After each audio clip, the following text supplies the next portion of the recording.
wanted by wrestling fans. Not sports entertainment fans.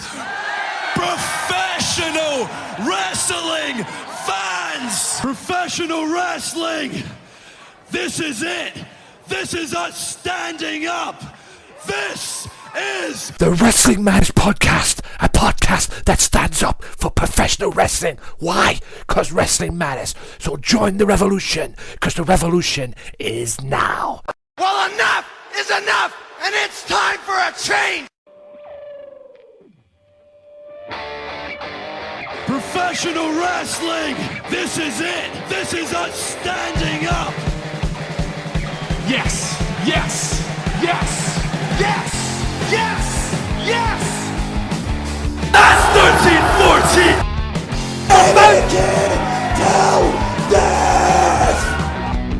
Dina, I am the best in the world.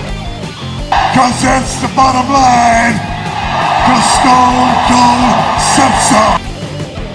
What's up, ladies and gentlemen? My name is Anthony Walker, the HD88 at your service for another installment of the Progess Wrestling Podcast, presented by Wrestling Matters, of course. How are we all doing? Hope you are well in what it is you are doing. This is me reviewing Chapter 9, Hold Me, Thrill Me, Kick Me, Kill Me.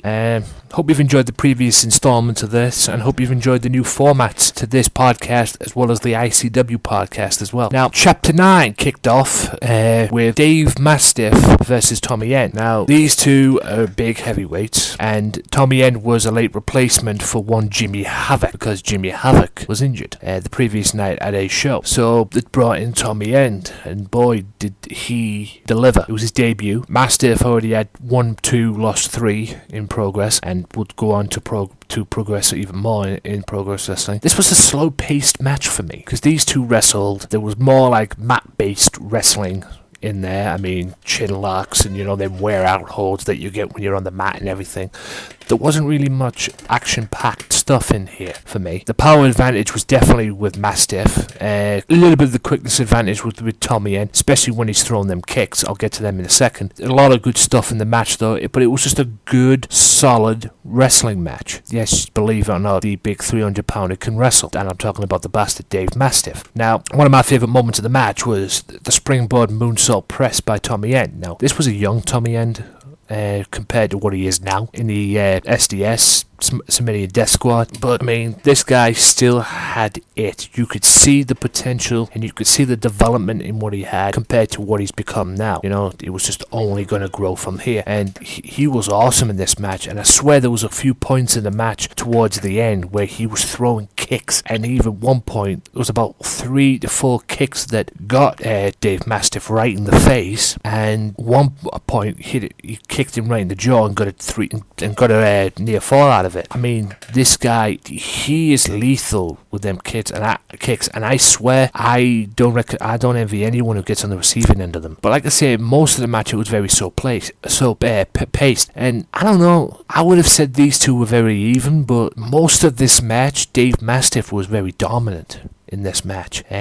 Because like I say, he had the power and strength advantage, and he was manhandling Tommy at one point in the match, and like I say, Tommy eventually ended up winning with the double stomp from the top rope, which eventually, that's what brings you to the dance. You go with what works, the kicks that were rocking him, the kicks that nearly knocked him out, but quickness prevailed, so to speak, if you're Tommy End. I would give this match a 4 out of 5. It was a very good way to start, and both of these guys have progressed very much. I mean, Dave Mastiff's a hit in PCW and as well anywhere else he can go. And plus he's been on TNA's British Boot Camp. And, you know where Tommy End is now, don't you? He's in ICW. Off again with the Sumerian Death Squad in Progess Wrestling. He's part of the tag team Sumerian Death Squad. And him, his tag team partner, and Mikey Whiplash are tearing ICW apart with the Legion. It is a big deal nonetheless, though. The Legion are still cooking, and Tommy End's still cooking. But as far as Chapter 9 goes,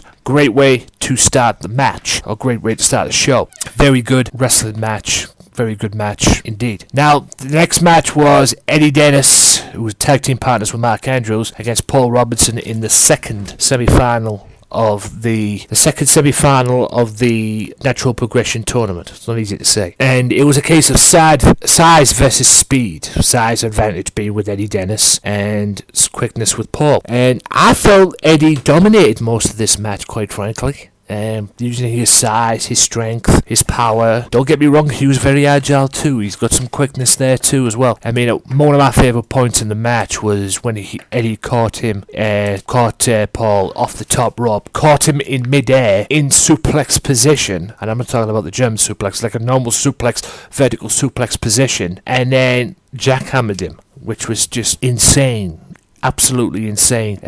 And like I say, quickness, a lot of good moves in this match, good solid wrestling match, a case of size versus speed, and Paul Robinson ended up winning it with the shooting star press, sending a message to Mark Andrews and beating Mark Andrews' tag team partner and best friend with his own finishing move. So you can imagine what Mark probably thought about that. All in all, nothing really to talk about in this match, because it was a short match, probably the shortest match on the card, and just a very good okay match. I'll give it a 3 out of 5. It's not the best natural progression match I've seen. Go back and watch Will Ospreay's match with Mark Andrews and you'll understand that situation. All in all, a very good solid match, okay match, and now Paul Robinson advances to Chapter 10, which I'll be reviewing, and apparently him and Mark Andrews' match in the final was the main event of Chapter 10, so all credit to Progess Wrestling for allowing that to happen. Eddie Dennis, he will progress very much, as we all know, in Progess Wrestling, and to get to this point, Paul Robinson's done very well, because I think it was back in Chapter 2. He was a last-minute replacement, just like Tommy N was in his match. He was a last-minute replacement for Jimmy Havoc. And, basically, when Paul made his debut, he was given the ball, and boy, has he run with it. And he's run with it ever since. But all in all, good old match, and I'll give it a 3 out of 5. And, we'll be interested to see what happens in the final, and I'm very much looking forward to watching the final at Chapter 10. The main event of Chapter 9, well, a main event for the first half of the show, because it was a 2-hour show, well, somewhat over 2-hour show. There were only 6 matches. The main event of the first half was Ricochet, Zack Sabre Jr. and Mark Haskins in a 3-way match. This was the damnedest 3-way match I've ever seen, and that's saying something. Okay, I thoroughly enjoyed this. This was great. 3-way, innovative offense, great action, just good stuff. And Ricochet proving why he is one of the best, at this time at least, one of the best up-and-coming wrestlers in the business today. I mean, he's probably one of the best in the business right now, quite frankly, and it's hard not to agree with that. It's hard not to see that point. I mean, so much fast pace, so much innovative offense in this match. It was unbelievable. Mark Haskins at times wanted to keep it on the mat and wanted to try and wrestle them both. There was times where you had Sabre Jr. on the mat wrestling him. Same with Ricochet as well. But Ricochet and Sabre Jr. wanted to quicker the pace a little bit. But all in all, a great 3-way match, a great solid 3-way, innovative, offensive, awesome match, quite frankly. I really enjoyed it. One of my favourite moments of the match is where Ricochet hits a neck breaker on Mark, as Mark had Zack in a DDT move. He was going to go for the DDT, but Ricochet hit a neck breaker on him. Or the commentator have called it reversed ace crusher. It was a neck breaker, and Mark ended up DDTing Zack as he took the neck breaker. There's so much good stuff. One of my other favourite points in the match is where Ricochet tried to do a handspring elbow, or handspring on the ropes, and Zack just literally kicked his face. He just literally kicked his face off. It looked, from what I saw, it looked like he kicked his hand. Setting up for the armbar kind of thing.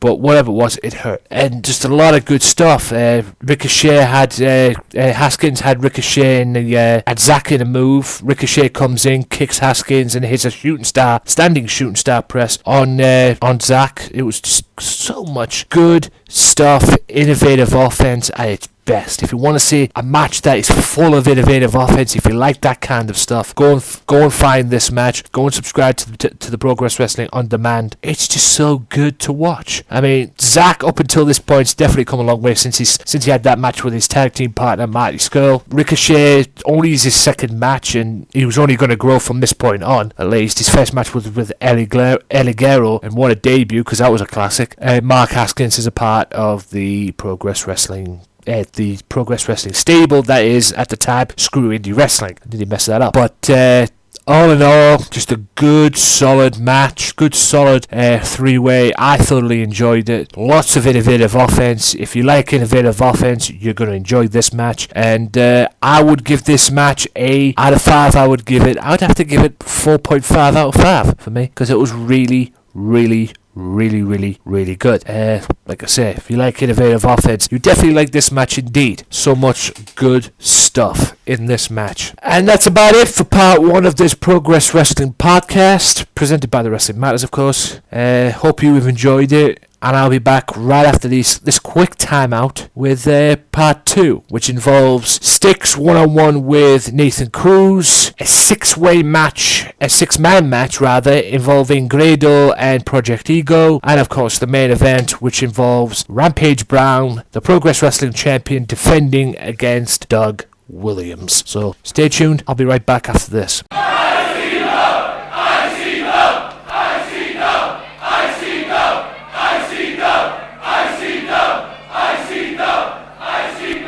Be sure to tune in every single Tuesday now for the Wrestling Matters Podcast Extra, where I'll be hosting a podcast on one promotion and one promotion only. ICW, Insane Championship Wrestling, the hottest promotion in Scotland. Well, I'll be reviewing their shows. Oh my God! Whoa! Talking ICW. That's 13-14! And who knows, maybe getting some guests on. So be sure to tune in to the Wrestling Matters Podcast Extra ICW Podcast, Insane Championship Wrestling, every Tuesday on YouTube, Podomatic, Stitcher Radio, downloaded free at iTunes, Mixcloud, and SoundCloud. Wrestling Matters, wrestling fans. World, look into my eyes. When you see me on a show, when you see these fans, you know you've got the best in the damn world. We are ICW and you're gonna know our name. Welcome back, ladies and gentlemen, to the Progess Wrestling Podcast. Hope you're enjoying it so far. Just one quick thing I want to mention in that last match before I get on to the Nathan Cruz Stixx match. Zack Sabre Jr. won that match, that triple threat match, or three-way, whatever you want to call it, Mark Haskins had Ricochet beat, but Zack kicked his head off, quite frankly, and got the victory. So I just wanted to throw that in because that was something I forgot. Now, Stixx and Nathan Cruz kicked off with Stixx chasing Cruz around the ringside area. Apparently these two had some words of wisdom via YouTube and that, and apparently Stixx didn't take too kindly to Cruz mentioning his fiancée and his unborn child. So obviously, and then Cruz got the mic, tried to calm the big man down, and wanted him to join Screw Indie Wrestling. Didn't happen. Cruz kicked Stixx where it hurts and basically dominated him for the match. The fight in the crowd. I think on occasions Stixx tried to fight back, but it was basically all Nathan Cruz up until at least 5 minutes before the end. Then Stixx managed to hit a spear and eventually ended up getting the victory via that submission he did, and that he made Mark Haskins tap out on the last show. Although when he locked it on Nathan Cruz, he didn't allow Cruz to tap out. Cruz had to say, yes, I give up, because as Cruz was about to tap out, he picked up the arm. Stixx picked up the arm and stopped him from tapping out. So he was there feeling the pain, and then it happened, and Stixx is now 2-0 against the Screw Indie Wrestling, and I would imagine he will be facing a Chapter 10 Rampage Brown. I'll have to check that out. All in all, good match, but it was basically a fight. It wasn't that much of a wrestling match. I think at least to spend 10 minutes in the crowd. Cruz spent 10 minutes in the crowd beating the hell out of him, and like I say, it was a Cruz dominated match which ended up having Stixx win. But all in all, okay match. nonetheless, Cruz has dropped a hell of a lot. I mean, alright, he formed the group Screw Indie Wrestling, but he was the very first Progess Wrestling champion, and now he's gone down a peg or two, quite frankly, and which is, it's amazing to me how you can have somebody who is the Progess Wrestling champion, or your first champion, go down a peg or two. That, it doesn't make sense to me. He was your champion, you know, and now he's gone down a peg or two, for me. I mean, he's still Nathan Cruz, nothing's changed in his attitude and that. And as for Stixx, well, he was the most hated man. When I first watched Progess Wrestling from number 1 and 2 at least, and 3, people hated his guts, you know. And then he decided to have a change of heart, and now he's come out, and it seems to have worked for him, because he's beat 2 of the top guys in the company, Mark Haskins and 2 big names in the Screw Indie Wrestling faction, Mark Haskins and Nathan Cruz. So whatever he's done from the beginning to now, Chapter 9, it's obviously worked out for him, and hey, fair play to him. All in all, Cruz dominated match, which ended up with Stixx winning. I would probably give this match I'll be generous. I'll give it a 3.5. 3.5 out of it. Because it was good hard-hitting stuff, and yeah, it was Cruz dominated the match up until the last point, but at the end of the day, I will allow the 3.5 because it was a fight. And hey, fights get over with me big time. So, other than that, 3.5 out of 5 for a fight, which was a match that dominated by Cruz, which Stixx won. Anyway, ladies and gentlemen, it is now time for the final 2 matches. Now, the final 2 matches involved a 6-man tag and the main event, which was Rampage Brown and Doug Williams. I want to start with Doug Williams and Rampage Brown. I want to do this differently because you will understand the reason why I've done this differently. I want to start with the main event. Now, main event was Rampage Brown versus Doug Williams for the Progess Wrestling Championship. All that big Nazi stick of that. Anyway, this was a good physical 15 to 20 minute wrestling match, quite frankly. First 5-10 minutes all wrestling, both men showing their great wrestling ability, and Doug Williams showing that he can out-wrestle Rampage Brown, quite frankly, because it was all Doug Williams for the first 10 minutes. Listen, I have a difference of opinion about Doug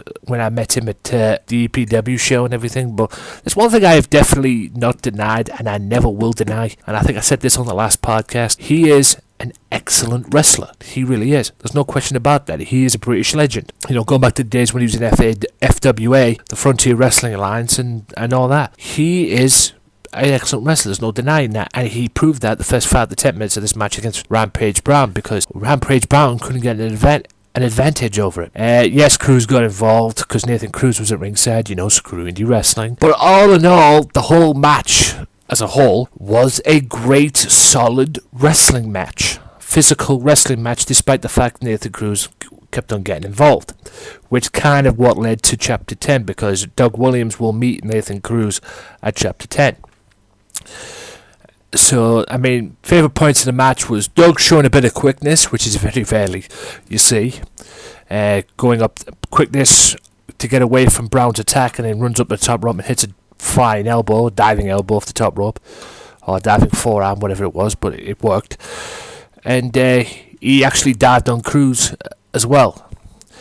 And he looked like he landed awkwardly from what I saw. He looked like he did land very awkwardly from what I saw. I believe this was Doug's second match in Progess Wrestling, but we all know he is a British legend. He is the British wrestling legend, and despite the fact that I've questioned him a few times about his character and all that, I haven't questioned his character. I guess you could say his personality, especially from when I met him at the EPW show that I did. All in all, he is probably one of the best and finest wrestlers to come out of Britain, no doubt. Rampage Brown is the Progess Wrestling Champion. He took 3 attempts to get that. I think he made his debut against Nathan Cruz, and then the next event, the next chapter show, the next Progess Wrestling show, he joined Screw Indie Wrestling, and then after that he beat Grado for the title. So, you know, simple as that really. And it depends on where this is going to go with him as champion, basically, because no doubt he'll have to defend that title against Stixx at Chapter 10, because these two do meet at Chapter 10, Rampage Brown and Stixx, which is going to be a physical war in itself, and Stixx's quest to go through every member of the Screw Indie Wrestling. And Brown eventually beat Doug with a pile driver and got the victory to retain the title. And what was a good solid match, really, 4 out of 5 I'll give it. It was a good solid physical wrestling match, despite the fact that certain Nathan Cruz at ringside got involved. But hey, it was a wrestling clinic, nonetheless. Now, the reason why I did that first, because the 6-man tag match, I'm going to save this to last because you're not going to believe what happened, and you have to see it to believe it. Now, I'll get to the match first. It was the Bhangra Knights and a mystery partner against Project Ego and T-Bone. T-Bone, who is the tag team partner of Rampage Brown in PCW. They are the tag team champions. Knights showed great double team. I mean, this was a good 6-man tag match. And by the way, the mystery partner turned out to be Grado. That's right, ICW's legend himself, making his Progess Wrestling debut. And like I say, it was a good solid tag team match. I mean, the wrestling side of it was, I think the Bhangra Knights, if I had to pick who was trying to keep it wrestling, I think the Bhangra Knights were trying to keep it wrestling. And don't get me wrong, Project Ego showed some wrestling as well, some great double team wrestling. But I think the Knights should try to keep it more wrestling as well. Knights being RJ Singh and Darrell Allen. And Grado trying to do the comedy, although he can wrestle. But as for the Project Ego team, there was a certain point where T-Bone in the match was like, you know what, fuck this, and threw them out the ring and took control of the match, basically himself, because he wanted to be serious. Them two were goofing around. Despite the fact they were a great tag team and they could wrestle, they were goofing around at times, and T-Bone got sick of it. He just thought, I'm done with this, and threw them both out and took charge of the match as well. Grado showed T-Bone he could wrestle. T-Bone was shouting, take it seriously, you know, and then Grado ended up showing that he could wrestle. But all in all, it was more a comedy tag team match, comedy 6-man tag, despite the fact T-Bone was trying to keep it a wrestling match, as well as the Bhangra Knights at times. But it was more of a comical comedy match. One point during the match, Bhangra Knights had Project Ego both in the camel clutch, the RJ Singh finishing move, and the referee DQ'd the Bhangra Knights for failing to answer the 5 count, because the referee started counting 1, 2, 3, 4, 5, and usually when you have 5 count you disqualify it. Well, that happened. But then the Bhangra Knights played the race card, whatever the heck that was, and then the match ended up continuing. I don't know. One of my favourite moments of the match is after the 3rd attempt, Grado eventually slammed T-Bone. But all in all, it was more of a comical 6-man tag match, which Grado ended up losing to, besides he slammed T-Bone, and Travis ended up getting the victory by rolling him up and getting the victory. So Project Ego and T-Bone ended up winning the match. Now, Bhangra Knights, it's a good thing they came together as a tag team, and you all know that RJ Singh was a heel, Darrell Allen was a babyface and a good singles wrestler, but they came together as a team. T-Bone, that was his debut. Grado was his debut as well, and Project Ego, I know people like Project Ego, but I think even they admitted, Project Ego and Progess Wrestling anyway, but even they admitted that they were the heels in that particular run anyway. But like I say, all in all, an okay match, but as we all know, and as I'm about to tell you, ladies and gentlemen, that wasn't the story of the match. Because after the match, Grado in the ring and everything, and the London Riots come out from out of nowhere and jump Grado, and Darrell Allen tries to make the save to no effect. Now, Jimmy Havoc, who was supposed to wrestle, like I mentioned before, he was supposed to wrestle Dave Mastiff, but had an injury. Came out, chased the Riots away. Jim Smallman, talks about the Riots and how much they disrespect Progess Wrestling and how much they've badmouthed Progess Wrestling as a company and yada yada. It says Progess Wrestling is about Jimmy Havoc and all these people and a good old-fashioned babyface promo towards a heel group or heel tag team. And then Jimmy Havoc, the minute, Smallman went down to pick something up, Havoc whacked him with the chair that he had in his hand and proceeded to whack the piss right out of him, basically. Just whacked him, and even hit him with a cricket bat. I'll tell you this right now, the whole thing nearly caused a riot. Havoc insults Smallman. Apparently, there was a charity thing that Jim was having for I think it was his mother. Havoc insults her and him and basically turns heel in one of probably the most entertaining and fun heel turns. Sick at times, don't get me wrong, but most entertaining and fun heels, because I was like, even the crowd were like, holy shit, I know they want to know why Havoc did it and so on and so on, but the whole thing, got me off the edge of my seat, basically, and I'm not sitting on a couch or anything, I'm sitting on the seat at my desk right now as I'm recording this. The whole thing was unbelievable, and it was probably the most fun and entertaining heel turn I've ever seen. And even WWE couldn't pull this off. Not that they pulled many things off, but anyway. Havoc then threatened the crowd. He just gave a heel speech, a heel, persona, and then walks away with the the London riots. And he also talks about how he was supposed to wrestle on the night, and Havoc texts Jim Smallman saying that he couldn't wrestle. He couldn't wrestle Dave Mastiff, and the first thing Smallman came up with was, who can we get to replace him? Didn't care about him. Didn't give a damn about him or how he was feeling and whatnot. And previous chapter as well, where Nigel McGuinness said that he could wrestle, be a technical wrestler, and he doesn't need all the hardcore stuff and that. And Jim ended up putting him in a death match against one of the Riots. All these things, that led to a heel turn and all that. It was just so well done, and it was one of the highlights and one of my favourite moments. And you know what? The match itself got a 3.5 out of 5. But the heel turn, I'm giving it a smack bang 5 out of 5. I loved it. Absolutely entertained. And I watched it again and again and again just to see the holy shit moments and everything. It was just so good. And the whole show itself, you know what? I'll give it a 5 out of 5 just for that heel turn for me. Just for that heel turn as well. It was just so good. And now I know why Steve Dawson said that Havoc's heel work. I never saw Progess Wrestling. I said that Shah Samuels was the best heel, but I'm going to have to rethink my words now, because after seeing that, I think seeing Jimmy Havoc as a heel in Progess Wrestling, from what I'm about to see on this on-demand service, I think I'm going to enjoy it. It was,